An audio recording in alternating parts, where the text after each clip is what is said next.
أعوذ بالله من الشيطان الرجيم بسم الله الرحمن بسم الرحيم اللہ الرحمن الرحیم۔ صحیح بخاری جلد سوم، باب نمبر ہے 926، حدیث نمبر ہے 1644۔ اس میں یہ ہے کہ حضرت ابو موسیٰ اشعری رضی اللہ تعالیٰ عنہ سے میراث کا ایک مسئلہ پوچھا گیا، انہوں نے بتایا،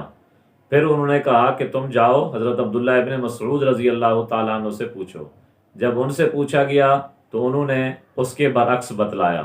تو پھر حضرت ابو موسیٰ اشعری رضی اللہ تعالیٰ عنہ کو بتلایا گیا کہ حضرت ابن مسعود نے ایسے ایسے کہا ہے۔ تو حضرت ابو موسیٰ اشعری رضی اللہ تعالیٰ عنہ نے جواب دیا، لا تسألونی ما دام ھذا الحبر فیکم، کہ جب تک یہ علم کا پہاڑ اور علامہ تم میں موجود ہے عبداللہ ابن مسعود، تم مجھ سے مسئلہ نہ پوچھا کرو، جب بھی تمہیں ضرورت پڑے حضرت عبداللہ ابن مسعود رضی اللہ تعالیٰ عنہ سے پوچھ لیا کرو۔